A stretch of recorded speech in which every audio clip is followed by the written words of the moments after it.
Hello and welcome to Access Asia. I'm Delano D'Souza. Coming up on the show this week, the Chief Minister of India's capital says he will run Delhi from jail. Arvind Kejriwal's arrest comes ahead of general elections in April.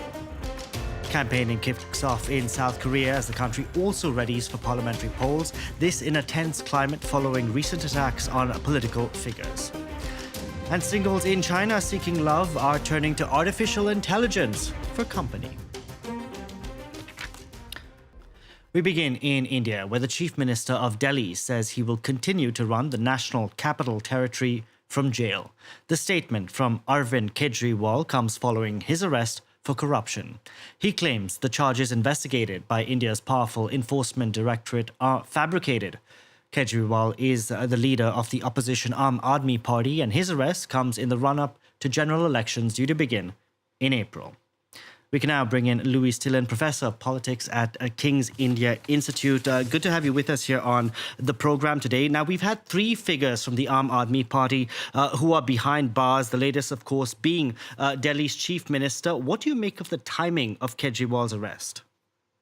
I think it's deeply significant. As you say, this comes just less than a month before voting will start in India's general elections. And this, more than anything, really frames the nature of the playing field before those elections begin. This is a very clear statement from the ruling party in India that the space for the opposition in these elections is going to be heavily managed.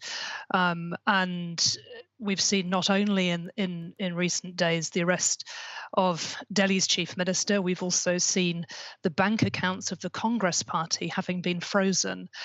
So in a number of ways, life is being made very difficult for India's leading opposition parties going into this campaign. Given that Kejriwal's arrest has really shaken the opposition in the country, we must remind viewers that India has a very vibrant opposition, but it's very fractured. Will this arrest bring that fractured opposition together? Because there has been an India bloc which seems pretty fragmented for now.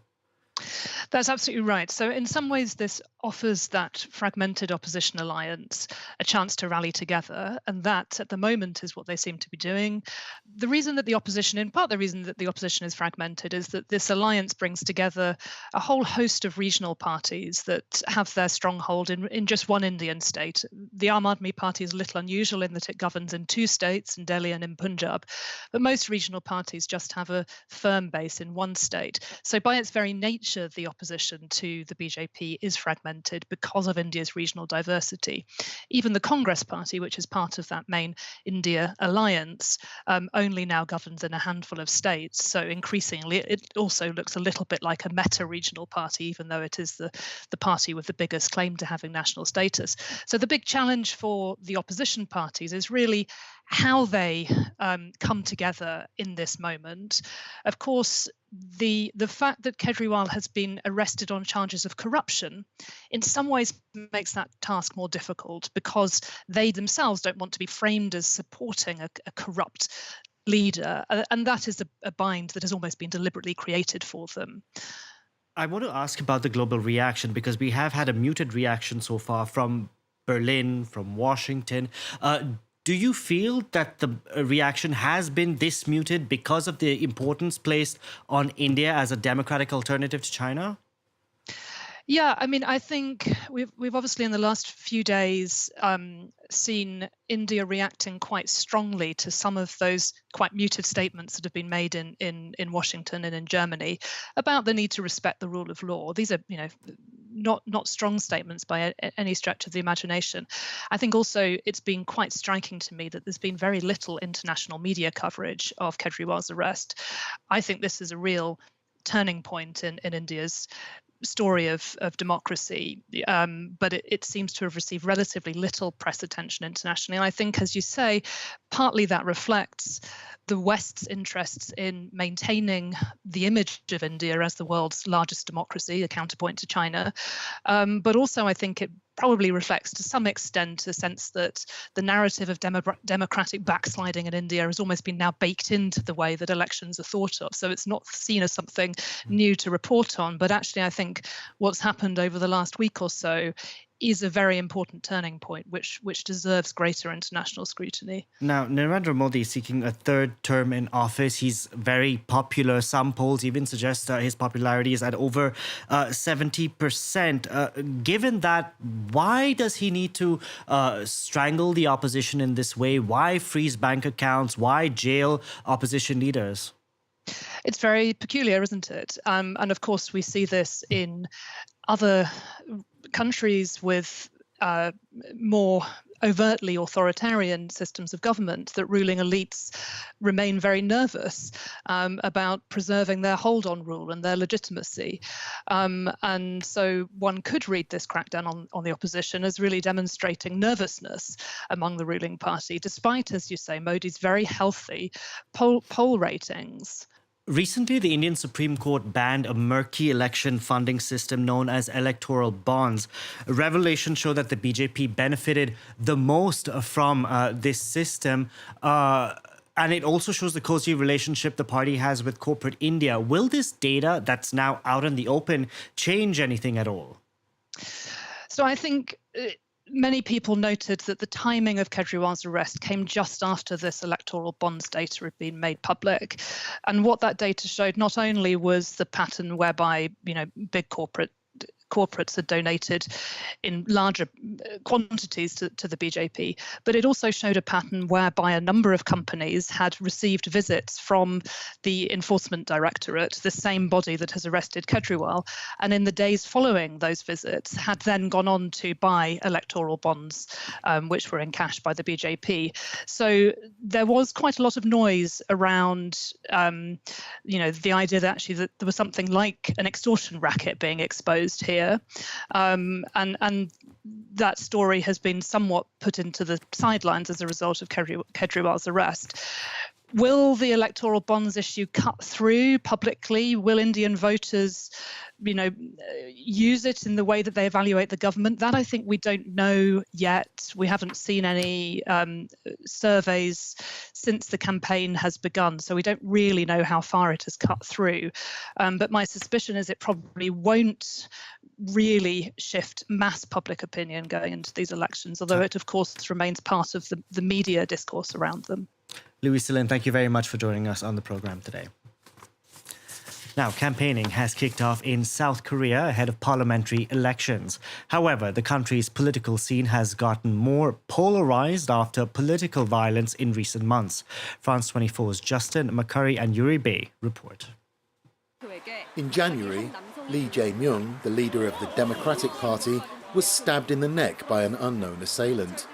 Later that month, the deputy of the People Power Party, Bae Hyung-jin, was struck on the head multiple times by a teenager armed with a rock.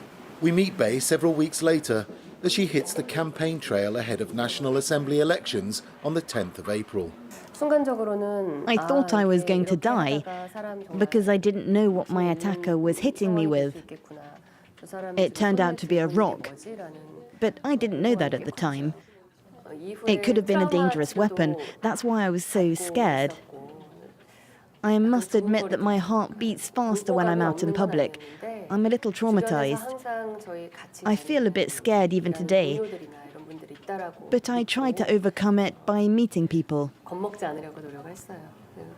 South Korea has a violent political history. Its transition from military dictatorship to democracy in the late 1980s was marked by bloody confrontations. Experts believe the recent attacks targeting politicians prove that tensions are running high. The worry is today that with political polarization pulling the two ends of Korea apart through news, especially on YouTube in South Korea, that's where a lot of Koreans, both old and young, have started to gain their news. So these YouTube news outlets tend to provide a very partisan look, whether it's from the right or the left, and this can tend to invigorate people to see the other side, demonize the other side, maybe view them as less than human, which leads to these types of attacks. Voter concerns over the rising cost of living and a prolonged strike by junior doctors have raised the stakes for both parties in next month's elections. The political divide is widening, but the result is too close to call. Now, dating is challenging wherever you are. While being single is an option, some in China have found a new way of seeking company. They're turning to artificial intelligence. Oho Dupuis brings us this story of love in the age of AI. Love is in the air in China. Could it be pure love, toxic love, or AI love? Human-robot relationships are booming. You're very cute. The way you smile makes people feel comfortable. Wang Xuting is 22, and she's getting ready for her date with her virtual Prince Charming. I don't think any boyfriend or lover in real life is perfect. But now I can create intelligent agents according to my preferences. I can define their personalities and experiences and the kind of storyline I want to develop with them.